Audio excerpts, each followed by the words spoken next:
Cole's hands were tied behind his back. The chains were cold, heavy, and made from some alien metal that looked black in the light. His feet dragged on the stone floor as two tall guards pushed him forward through a narrow tunnel. The air was dry. Dust filled his lungs, but he didn't cough. He didn't beg. He walked. Above him, the sound of a crowd roared like thunder.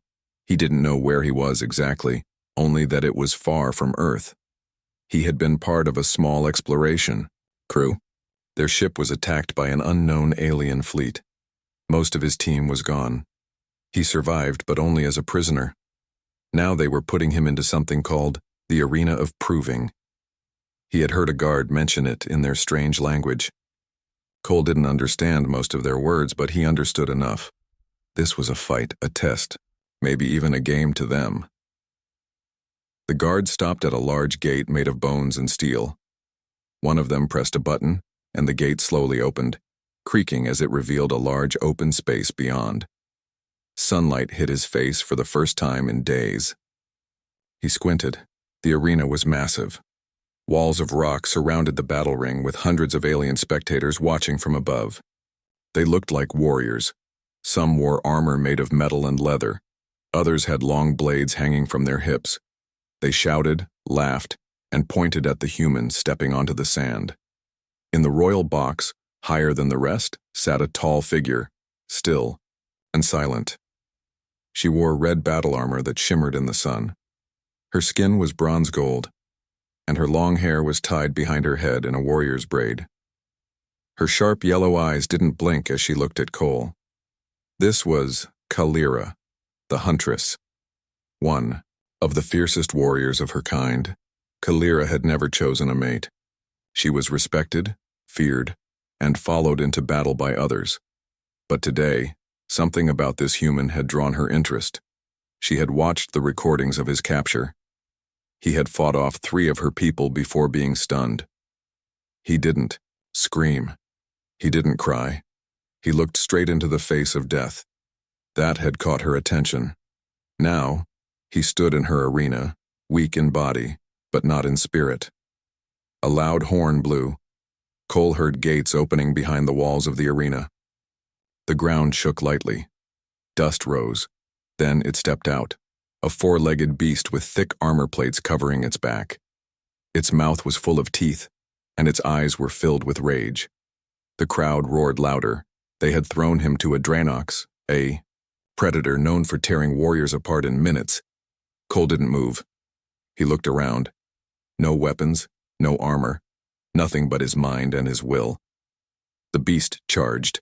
He sprinted to the side, barely missing its first attack. Sand flew as he rolled to his feet. The Dranox roared and turned again. This time Cole ran toward the stone wall and jumped at the last second. The creature smashed into the rock, dazed for a moment. The crowd gasped. Cole ran behind it and picked up a broken bone from the ground, probably from the last unlucky warrior. He gripped it tightly. The Dranox recovered and came again. He dodged left, then right, waiting for the perfect moment. When the creature lunged with open jaws, Cole jammed the sharp bone deep into the soft spot under its chin.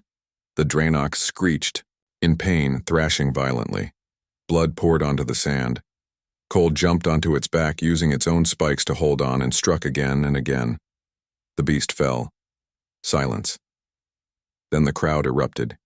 Cheers, shouts, even some in disbelief. This human, this weak, small creature, had killed a Dranox with his bare hands. Kalira stood. Everyone turned. Her eyes stayed locked on Cole. He looked back at her, breathing hard, covered in dirt and blood. He didn't smile. He didn't raise his hands in victory. He just stared like he knew this wasn't the end. Kalira felt something stir inside her. This wasn't luck. This wasn't madness. This was instinct, purpose, courage. She turned to the warriors beside her and gave a single order. "Bring him to me." Cole sat in a quiet room made of stone and metal. It was not a prison, but it didn't feel like freedom either.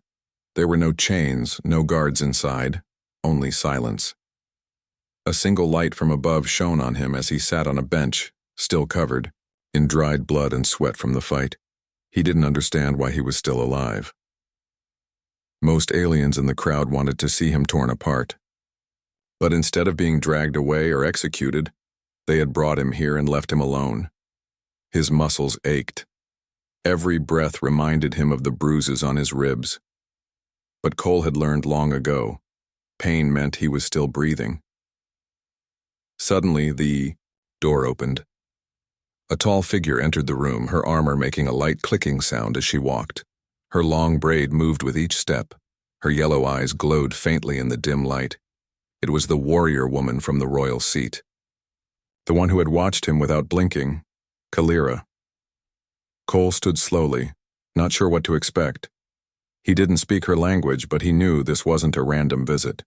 She stopped a few feet from him and stared. There was no anger in her face, but there was power. Calm, focused power. "You fight like one of us," she said. Her voice was deep but smooth, and somehow her words were translated through a small device on her chest. Cole raised an eyebrow. "I fight to survive," she nodded. "And yet, you fought with purpose, not fear." Cole shrugged. "I didn't come here to be hunted. You forced me into a corner. I pushed back." Kalira stepped closer. "You killed the Draenox without a weapon. That has not happened in many cycles, even among my kind." Cole stayed quiet. She looked at him carefully, as if studying more than just his body. She was reading him, watching his eyes, his breath, his posture. "You are not like the others your kind sent here," she said.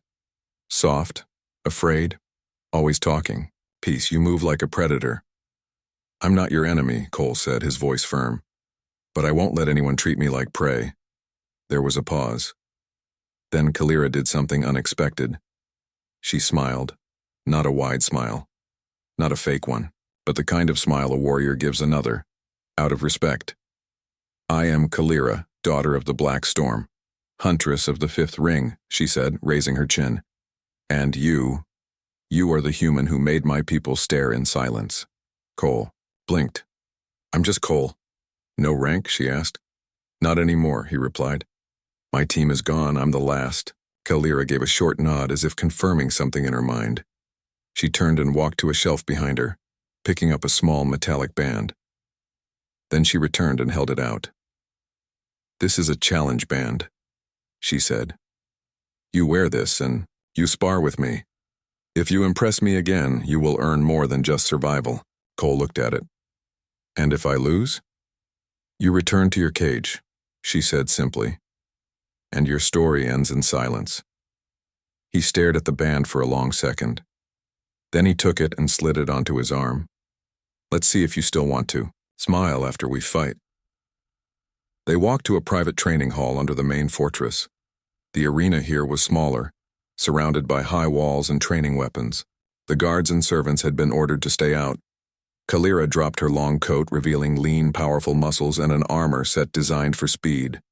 Cole stayed in his torn clothes. He wasn't here to look strong. He was here to prove he could be. She handed him a staff. "We fight until one yields or one is on the floor." He gripped the weapon tightly. "Fine by me." Then the match began. Kalira moved like wind, fast and controlled. Her strikes came at sharp angles, but Cole blocked them with quick footwork and a clever grip. He wasn't stronger than her, not even close. But he read her movements, watched her center, and used her speed against her. She swung low. He jumped. She lunged. He rolled past her and landed a hit on her side. She smiled again, not because he was weak, but because he was learning her, adapting. That was rare among even her own people. The fight lasted for several minutes, both fighters sweating, breathing hard. Finally, Cole ducked under a spinning strike and swept her legs out. Kalira fell backward but twisted midair and landed on her hands, flipping back to her feet. She touched her side where Cole's staff had tapped her again. "You mark me, twice," she said. "And I'm still standing," Cole added. She stepped forward and, to his surprise, placed her hand on his chest. "Many warriors have tried to win my respect with power. You did it with instinct. You fight not to show off but to understand. That is a rare kind of strength." Cole didn't move. Her hand stayed there for a moment. "Why me?" he finally asked. Kalira looked at him. Because I see something in you. A fire. A will. My people have forgotten the hunger to survive with nothing. You remind me of that. And perhaps I wish to know more. He stepped back. I don't know your customs, or your people. I don't belong here. She nodded. Perhaps not. But maybe it is time we welcome something different. As she turned to leave, she added one last sentence. I have made my choice. You are no longer a prisoner. From now on, you walk beside me. And just like that, the door closed behind her. Cole stood alone again, breathing deeply. He didn't know what tomorrow would bring. But for the first time since being captured, he felt something shift. Not just in the way they looked at him, but in the way he looked at himself. The morning sky over the Vrixari stronghold was orange and thick with mist. Warriors trained in the lower yards, their weapons clashing, while others sharpened blades or chanted war songs in groups. But all of them paused when they saw Cole walking. Through the main path, no chains, no guards. He walked beside Kalira. The alien Huntress wore no helmet today. Her braid swung as she moved with quiet confidence. Her eyes scanned the warriors who whispered about her choice. Some bowed with respect. Others frowned with disapproval. But no one dared to speak out loud. Cole noticed it all. He was used to being watched, but this was different. He was no longer seen as a prisoner. Now he was something strange, something unexpected, and not everyone liked it. Why do they stare like that? He asked quietly. Kalira kept walking. Because you changed something, and my people do not like change. Cole frowned. I didn't ask to change anything. You didn't need to, she replied. You survived what no human ever has. You stood against a beast. You stood against me. Now you stand beside me. That alone challenges their thinking. They reached the Hall of Choosing, a sacred place in Vrixari culture. Inside, symbols were carved into black stone walls. Tall flames burned from crystal, torches. This was where bloodlines were recorded, and where warriors made great decisions. And today Kalira would make one that would shake her clan. She stood before the Council of Elders. 10 alien leaders, all old and experienced, sat in a half-circle above a stone platform. Cole stood behind her, silent, unsure if he should speak, or even breathe. Kalira stepped forward. I invoke the right of Krishal, she said, loud and clear. Her voice echoed through the chamber. The elders sat up straighter. Murmurs filled the air. One of the eldest, a thin woman with silver armor and glowing blue eyes, spoke. That right has not been called in over 50 cycles, she said. It is not meant for outsiders. Kalira replied, It is meant for warriors worthy of standing beside us no matter their origin. The law does not name a species, only strength and spirit. And you believe this human meets that measure? The elder asked. Kalira looked back at Cole for a moment, then turned to the council. He does. The room fell into silence again. Another elder, this one broad and scarred, leaned forward.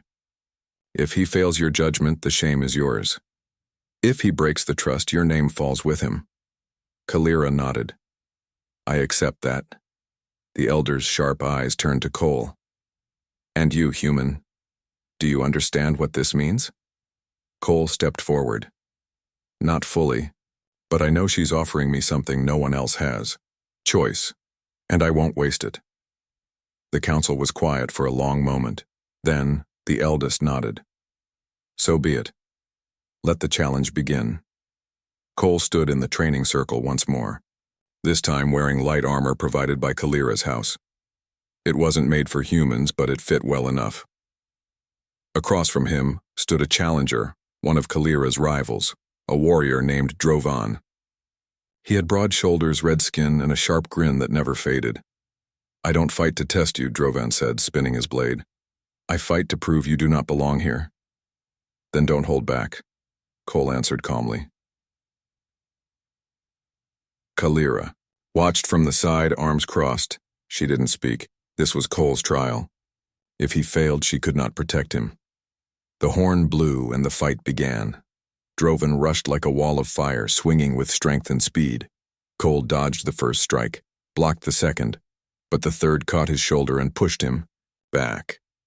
He rolled across the sand, stood quickly, and circled around. He wasn't trying to overpower Drovan. He was reading him. He remembered something his old commander used to say. Big fighters get lazy. They rely on size. Make them chase you. Make them sweat. Cole dodged again, making Drovan swing wide. When the alien's foot slipped slightly in the sand, Cole jabbed his blade low and spun to strike his back. The crowd gasped. Drovan stumbled, but he roared back in rage and threw his shoulder into Cole's chest, knocking him flat. Cole coughed. Pain shot through his ribs. He rolled just in time as Drovan's sword slammed down where he had been. Then he saw something nearby, a broken edge of a stone tile, sharp and small. Cole grabbed it and waited. As Drovan stepped in for the final blow, Cole sprang up and used the stone to blind his opponent's left eye. The alien roared in pain and backed away. Cole didn't attack further. He held his ground. I could have ended it, Cole said, breathing heavily, but I didn't. Drovan knelt, clutching his eye, then raised a hand. I yield, he growled. Kalira stepped forward. The council stood. It was done. That night, under the open stars of the Vrixari sky, a new mark was carved into the stone walls of the Hall of Choosing. It was the symbol of Kalira joined with the symbol of Cole, a human. Some warriors still whispered, some still doubted, but none could deny what they saw. Inside her private chambers, Kalira stood with Cole beside the fire. She poured a drink and handed it to him. You have earned your place, she said. I'm still learning your ways, Cole replied. So am I, she said quietly. But we learn together now. He raised the cup and toasted. To learning. She smiled, a real one this time, and for the first time since Cole arrived on the alien world, he didn't feel like a stranger. He felt chosen. The mountain winds were sharp and cold as they moved across the narrow ridges. Cole walked beside Kalira, both fully armored and carrying weapons across their backs. Behind them, two young warriors followed silently, chosen by the council, to witness the next test. This was not a ceremony.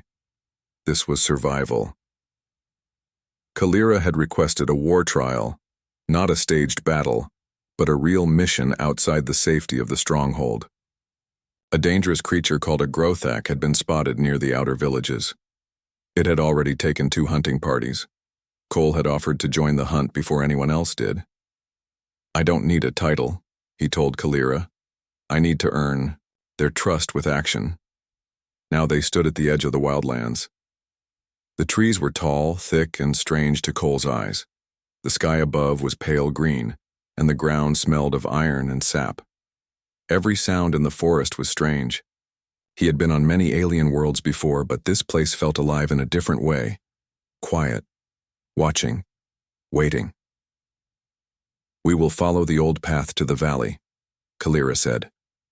The Grothak leaves large footprints, but it is silent when it stalks. You must be ready at all times. Cole nodded. He adjusted his grip on the long spear Kalira had given him. It was heavier than earth weapons, but well balanced. They moved in silence for nearly an hour. Suddenly the trail changed. Branches were broken. Large claw marks scratched across the rocks. A dark stain colored the ground near a bush. Blood, one of the younger warriors said. Kalira knelt and touched it. Fresh. Without another word, they moved faster. Cole stayed close to Kalira. His eyes scanned the trees, his ears listening for every snap of a twig or flap of wings. But what came next couldn't be predicted. With a loud crash, the Grothak burst out from behind a large tree. It was larger than Cole expected, almost 3 meters tall, with dark fur, 6 legs, and bright yellow eyes. Its mouth was full of long, sharp teeth, and it roared like thunder as it charged straight at the group. The young warriors panicked and ran in different directions, but Kalira stood her ground. Hold, she shouted. Cole didn't run either. The beast charged at Kalira, She threw a spear, but it only hit the beast's shoulder, making it angrier. It swung a giant claw at her, forcing her to dodge. She rolled and struck with her blade, but it wasn't deep enough. Cole ran in from the side and drove his spear into the creature's back leg. The Grothak howled in pain and turned to swipe at him. Cole dropped and rolled, barely missing the claws, and jumped behind a rock. Kalira leaped onto the creature's back, stabbing it again and again, but it bucked hard and threw her off. She landed hard on her side and didn't move. "Kalira!" Cole shouted. The Grothak turned toward her, limping but still furious. Without thinking, Cole ran forward. He picked up a broken blade from the ground and jumped onto the beast's neck. He held on tightly, jamming the blade into its skin. The Grothak thrashed wildly, slamming into trees and rocks to shake him off. But Cole held on. With a loud cry, he drove the blade deep into its neck. The Grothak stumbled, fell, and finally stopped moving. Cole rolled off, breathing hard, blood covering his arms and face. He crawled over to Kalira and gently lifted her head. Her eyes opened slowly. "You're alive," he said. "Of course," she whispered. "You thought I would leave you alone with my people?" He chuckled, even though his body hurt everywhere. "I'd rather face the Grothak again." Kalira smiled slightly, even through the pain. The young warriors returned, their eyes wide in shock. They had seen everything. They helped lift Kalira and supported Cole as they made their way back through the forest. By the time they reached the stronghold, the sun had started to set. Inside the healer's room, Kalira rested on a long bed while her wounds were treated. Cole sat nearby, cleaned up and bandaged, his armor resting beside him. One of the council elders entered the room and stood silently for a while. "You saved her," the elder said at last. "I didn't do it for your approval," Cole replied. "And that is why you have it," the elder said. Cole looked at him, surprised. "She chose you for reasons we questioned. Now we see it for ourselves. You risked your life for her, not for power, not for glory, but because you care." Cole nodded. "She believed in me before I believed in myself. That's not something I forget." The elder stepped closer. "Many still do not trust humans, but today you have earned a place not through words, but through blood." When the elder left, Kalira opened her eyes again. "I heard that," she said softly. Cole stood and walked to her side. "You scared me," he admitted. She took his hand and squeezed it. "And yet you came." He looked into her golden eyes. "Always." There was silence between them, warm and calm. For the first time, it didn't feel like they were from two different worlds. It felt like they were just two warriors who had found each other. Kalira spoke gently. "When the time comes, will you stand beside me, not just in battle, but in everything?" Cole nodded slowly. "If you'll have me, I will." Her fingers tightened around his hand. "Then soon we will stand not just as fighters, but as one." The day of the binding ceremony had arrived. The skies above the Rixari stronghold were clear, with golden sunlight falling on the stone towers and wide battle courts. Banners flew across the walls, each carrying the mark of the Huntress Kalira. Now, combined with a second symbol never seen before in Rixari history. It was a human symbol, simple, sharp, worn by Cole. The ceremony grounds were filled with warriors, elders, and citizens from many Rixari clans. All had gathered to witness something rare, something many had never imagined possible. A human and a Rixari joining as equals. Cole stood in front of the stone platform at the center of the court, wearing newly crafted armor. It was built with Rixari metals but shaped to fit a human body. Strong, light, beautiful. On his chest was Kalira's sigil. He stood tall, proud, though his heart beat fast. Kalira entered the court slowly, her steps confident and graceful. Her armor was ceremonial now, still protective but polished and elegant, shining like fire. Her braid was decorated with silver threads, and her eyes were calm but full of meaning. When she reached Cole, she stopped, and for a long moment, neither of them said a word. Then she spoke so all could hear. "Many told me not to choose him. Many said he was too different, too soft, too human," Kalira said, her voice firm and clear. But I saw something they did not. I saw strength in his mind, fire in his heart. He is not like us, and that is why we need him. She turned to the crowd. We are warriors, but we are also survivors. We live by the hunt, by the blade. But survival is not just about killing. It is about adapting. It is about growing. And he, this human, showed me what that truly means. She looked at Cole again. I do not take him as a trophy. I do not take him as a servant. I take him as a partner. Cole stepped forward now. He spoke simply. I was captured. I was put in a cage. I was thrown into a fight I wasn't supposed to survive. But I didn't break. I adapted. I kept moving. And then I met her. He looked at Kalira, his voice steady. She didn't treat me like a creature. She treated me like a warrior, like someone who mattered. And because of that, I found my purpose again. He turned to the Vrexari people. You fear what is different. I understand that. But I am not here to take anything from you. I'm here to fight beside you, to learn, to grow, to stand with Kalira not just today, but every day after. There was silence. Then, one of the younger warriors who had witnessed the Grothak battle stepped forward and pounded his chest. I saw him stand for her, the warrior shouted. He earned his place. Others joined. Slowly, one by one, warriors began to pound their chests in respect. Elders nodded. The silence gave way to a low chant, a rhythm of acceptance. Unity. The head of the Vrexari Council stepped forward now. He held out 2 armbands made of woven crystal and bloodsteel.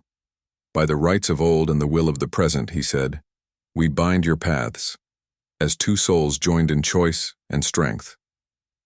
Kalira placed 1 band on Cole's arm. Cole placed the other on hers. The bands glowed softly, responding to the ancient energy of the rite. The binding was complete. They stood facing each other. Kalira placed her hand on his chest where his heart beat strong. From now on, my path is yours. Cole gently rested his hand on her armor. And mine is yours. The wind carried the sound of the crowd's chant across the valley. Not everyone celebrated, but no one could deny the truth now. Something new had begun. Later that evening, as the sun set beyond the mountains, Cole and Kalira stood alone on a balcony above the stronghold. The stars were beginning to shine, soft and quiet. You've changed my people, Kalira said softly. No, Cole replied. They changed themselves. I just gave them a reason to look again. She smiled at him. You speak like a leader. I'm not one, he said, but I'm willing to become one, if it means building something better. She stepped closer. We fight. We survive. But now maybe we also begin to hope. Cole nodded. Together. They stood there in silence for a while, watching the stars. Far below, warriors trained. Elders spoke. Young ones whispered about the human who stood beside the Huntress, about how he had fought, survived, and earned the right to walk among them. But to Kalira, he wasn't just a symbol or a surprise. He was her equal, her partner, her choice. And as the stars rose higher, their hands found each other again, not as strangers from 2 worlds, but as 2 souls who had crossed every boundary and chosen to walk forward, side by side.